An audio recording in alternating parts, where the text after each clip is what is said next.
Hello everyone, welcome back to our channel pharma concept. आज की video में हम लोग चेंज कंट्रोल के बारे में सीखेंगे, जानेंगे कि चेंज कंट्रोल क्या होता है और इसको कैसे हैंडल किया जाता है। कंप्लीट डिटेल में जानेंगे तो वीडियो बहुत ही इंपॉर्टेंट है, इसलिए वीडियो को लास्ट तक जरूर देखना। और अगर आप चैनल पर पहली बार आए हैं तो चैनल को सब्सक्राइब कर दें, जिससे कि फ्यूचर में जो भी वीडियो है वो आप लोगों से मिस ना हो सके। तो इसमें हम लोग सबसे पहले जानेंगे कि चेंज कंट्रोल क्या होता है।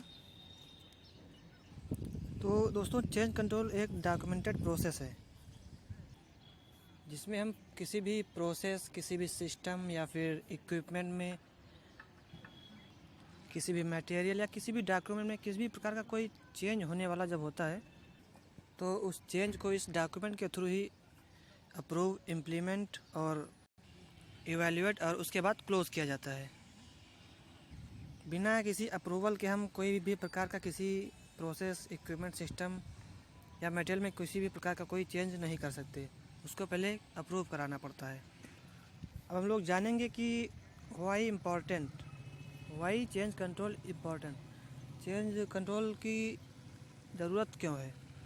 तो पहला इसका पॉइंट कि प्रोडक्ट क्वालिटी को बनाए रखने के लिए, और दूसरा है पेशेंट सेफ्टी, पेशेंट को किसी भी प्रकार की कोई हार्मफुल इफेक्ट ना हो, तो पेशेंट सेफ्टी के लिए बहुत इंपॉर्टेंट है। और रेगुलेटरी कंप्लायंस।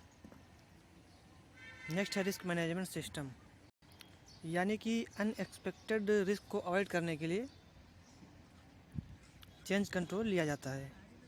अब हम लोग जानेंगे कि चेंज कंट्रोल कौन हैंडल करता है, यानी कि कौन कौन से लोग इसमें इन्वॉल्व होते हैं। तो सबसे पहले इनिशिएटर, जहाँ से चेंज कंट्रोल इनिशिएट होता है, जैसे कि प्रोडक्शन, QC, इंजीनियरिंग, जिस भी डिपार्टमेंट से हुआ। उसके बाद नेक्स्ट है, उसके बाद आता है रिव्यूअर, जो रिव्यू करता है, जो मेन अथॉरिटी होता है QA का। फिर नेक्स्ट होता है QA हेड, जो चेंज कंट्रोल को अप्रूव करता है।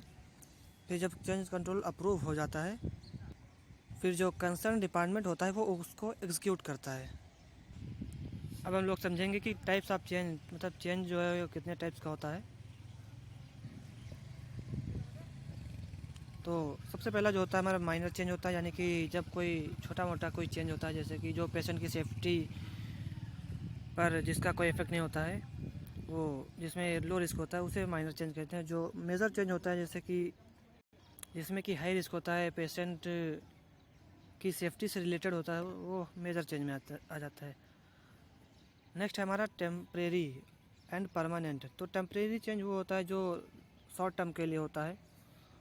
और नेक्स्ट है परमानेंट चेंज जो होता है वो लॉन्ग टाइम के लिए होता है। मतलब अगर इन सब की एक एक एग्जांपल की बात करें तो जैसे माइनर चेंज में ये हो जाएगा कि अगर कोई SOP में स्पेलिंग मिस्टेक या फिर किसी डॉक्यूमेंट का कोई फॉर्मेट चेंज हो रहा है, तो ये सब माइनर में आ जाएंगे।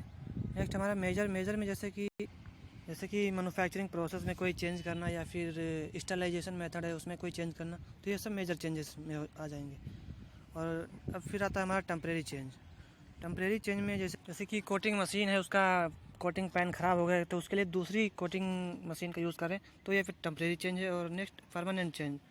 तो परमानेंट चेंज में ये होगा कि अगर कोटिंग मशीन ख़राब है, बार बार उसमें ब्रेक डाउन आ रहा है, तो मशीन को चेंज कर देंगे, तो ये एक परमानेंट चेंज होगा।